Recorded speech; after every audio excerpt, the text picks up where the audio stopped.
अगर आप half yearly exam देने जा रहे हैं और 11th क्लास में तो कुछ भी आपने नहीं पढ़ा है तो सिर्फ और सिर्फ ये एक क्वेश्चन पढ़ लो मेरे भाई। कई बार ऐसा होता है कि लॉन्ग में भी यही क्वेश्चन आ जाता है और शॉर्ट में भी इसके अंदर से ही क्वेश्चन पूछ ले जाते हैं। तो ये बहुत बहुत बहुत इंपॉर्टेंट है मेरे भाई, बहुत ही डिटेल में आपको आराम से समझाएंगे। ये क्वेश्चन हमने पूरा लिख दिया मेरे भाई, किस किस तरीके से ये क्वेश्चन पेपर में आएगा। ध्यान से समझो, बहुत रिसर्च करिए आप, यूट्यूब पे कोई पेपर सर्च कर लेना, सारे क्वेश्चन इसमें मैच हो जाएंगे मेरे भाई। ठीक है, सुनो। डिस्क्राइब द इंसिडेंट, यानी वो घटना आपको बतानी है, ऑफ द स्पैरो। सबको पता होना चाहिए द पोर्ट्रेट ऑफ लेडी है, जिसमें जो दादी माँ होती हैं वो चिड़ियों को ब्रेड देती थी, दाना देती थी, ये सारी चीजें दिया करती थी। तो वो इंसिडेंट आपको बताना, यानी वो घटना आपको बतानी है। पहली बात, डिस्क्राइब द फ्रेंडशिप, यानी जो दोस्ती थी राइटर और दादी माँ के बीच में, वो आपको बतानी है। तो ये ऐसे करके पूछ सकता है आपसे। उसके अलावा सबसे ज्यादा पूछा जाता है draw the character sketch of grand mother, यानी दादी माँ किस तरीके की महिला थी, उनका कैरेक्टर स्केच आपको बताना है। ठीक है, उसके अलावा देखिए नीचे यहां पे क्वेश्चन लिखा है डिस्क्राइब द रिलेशनशिप, यानी राइटर और दादी माँ के आजकल का रिलेशनशिप कैसा है मेरे भाई।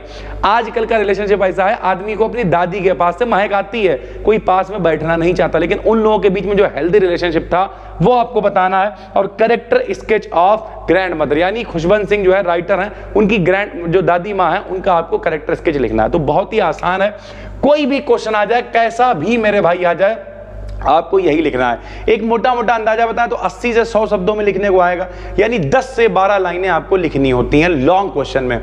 यहां पर हमने बिल्कुल सिंपल सेंटेंसेस का इस्तेमाल करा है। जो सेंटेंस आपको दिक्कत करे बीच में एक आध लाइन गायब कर देना, बाकी आराम से पढ़ लो, रटने की बिल्कुल भी कोशिश ना करो। चलिए इस वीडियो को शुरू करते हैं मेरे भाई, ध्यान से समझना।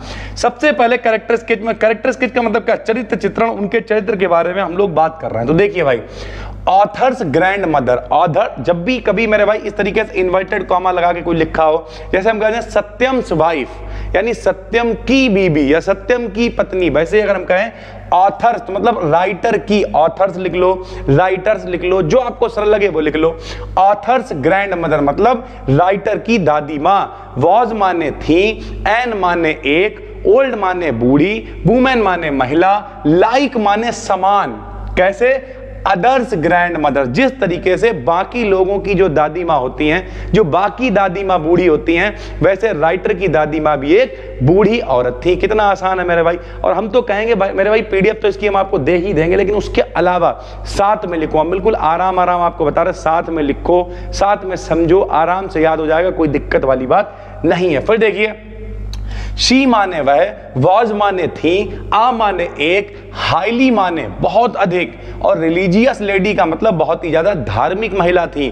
तो अगर आपसे ये पूछा जाए कि जो उनकी दादी, शॉर्ट में पूछा सकता, कैसे बताएंगे आप कि उनकी जो दादी माँ है वो एक धार्मिक महिला थी। तो इसी क्वेश्चन में से आपको यहां से 3-4 लाइनें जो है वो आपको लिख देनी है। कैसे, जैसे आगे देखिए, शी माने वह, स्पेंट माने खर्च करती थी, मोस्ट ऑफ हर टाइम यानी उनका अधिकतर समय, इन रिलीजियस एक्टिविटीज यानी धार्मिक कार्यों को करने में, अब जैसे उनका माला हमेशा चलता रहता था, होठों पे हमेशा प्रेयर रहती थी। तो अगर आपसे शॉर्ट में पूछ रहा है तो अलग से थोड़ी लिखना होता है, इसी के अंदर से सारे क्वेश्चन मेरे भाई निकल आएंगे। हालांकि हम एक वीडियो अभी और पब्लिक करेंगे जिसमें हम शॉर्ट क्वेश्चन आपके लिए अलग से लेके आएंगे, कौन कौन से शॉर्ट बनते हैं। लेकिन फिर भी अगर आपने ये एक क्वेश्चन सही से पढ़ लिया तो चाहे लॉन्ग आए शॉर्ट आए, कुछ भी लिखाओगे मेरे भाई, कोई दिक्कत नहीं होगी। क्वालिटी कंटेंट है मेरे भाई ये सर, ठीक है।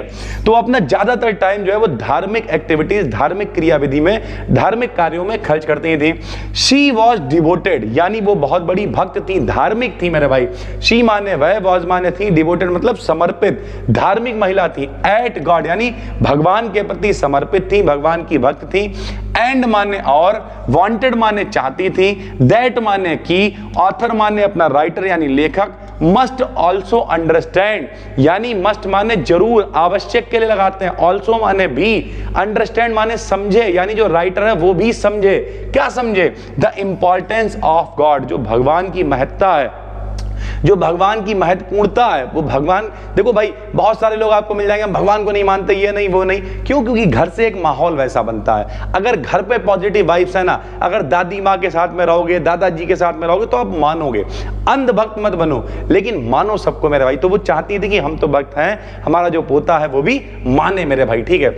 शी माने वह, लव्ड माने प्यार करती थी, हर ग्रैंडसन अपने पोते से बहुत ज्यादा प्यार करती थी। अब देखिए रिलेशनशिप आया, यानी बहुत ज्यादा प्यार करती थी। तब भी यहाँ पर कवर हो जाएगा, किस तरीके का रिलेशनशिप था वो भी आ जाएगा, फ्रेंडशिप कैसी थी वो भी आ जाएगा, सब कवर कर दिया है एक ही क्वेश्चन। वेरी मच माने बहुत ज्यादा, वो अपने पोते से बहुत ज्यादा प्यार करती थी। शी परफॉर्म्ड का मतलब क्या है, वो परफॉर्म किया करती थी, यानी वो डेली करती थी द प्रेयर्स ऑल टाइम, यानी हर समय वो क्या करती रहती थी, क्या परफॉर्म करती रहती थी, लगातार प्रेयर करती रहती थी, यानी हमेशा होठों में तुम ही हो माता पिता, तुम ही हो बंधु जो भी है सर, ठीक है, तो वो हमेशा क्या करती थी, प्रेयर करती रहती थी। शी माने वह, वाज माने थी, आ माने एक, काइंड हार्टेड वुमेन, यानी वो एक दयालु हृदय वाली महिला थी, मदद करती थी। इस कहानी को अगर आपने पढ़ा होगा तो पता है, जब वो गांव में रहते थे तो जब राइटर के साथ आई तो कुत्तों को रोटी देती थी, ठीक है, शहर में चिड़ियों को ब्रेड वगैरह देती थी, दाना डालती थी, तो यानी एक दयालु हृदय वाली महिला थी।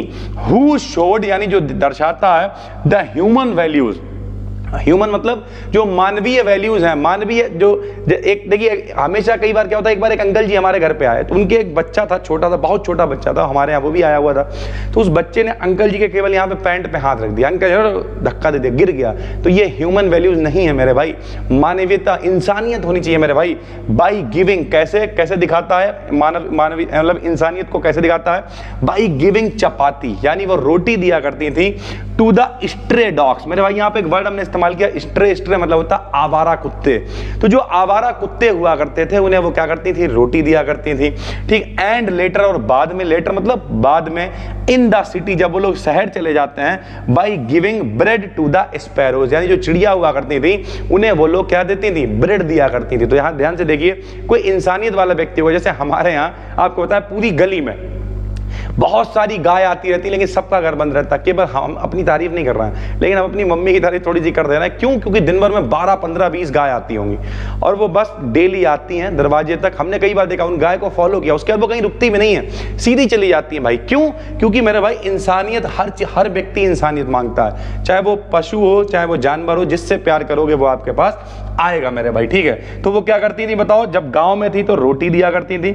और जब वो शहर में पहुंच गई तब क्या देती थी, तब वो चिड़ियों को ब्रेड वगैरह दिया करती थी। फिर देखिए, थाउजेंड ऑफ स्पैरोज, यानी हजारों चिड़िया मेरे भाई, यूज्ड टू कम, यानी वहां पर आती थी, शौकीन थी, डेली आती थी। जब कोई चीज आदत में होती है तो हम लोग उस, जैसे हम कहते हैं आई यूज टू टेक मान ले चाय, अब हम तो चाय नहीं पीते हैं इस समय, सब कुछ छूटा हुआ है, तबीयत थोड़ी सी नहीं ठीक है, लेकिन ओवरऑल जब भी कभी किसी चीज को मतलब कोई चीज आदत में होती है, बार बार उसी काम को, तो यूज टू का इस्तेमाल कर लेते हैं। तो ये जो चिड़िया थी डेली आया करती थी, टू कम देयर, वहां आती थी, एंड सो मच फैमिलियर, और बहुत ज्यादा पारिवारिक थी उनके साथ में, so much familiar with the grand mother, यानी दादी माँ के साथ में बहुत ज्यादा पारिवारिक माहौल था। मतलब आती थी, कभी उनके कंधे पे बैठ जाती थी, ठीक है, और वो कुछ नहीं कहती थी, बस केवल अपना खिलाती रहती थी, प्यार दिखाती थी।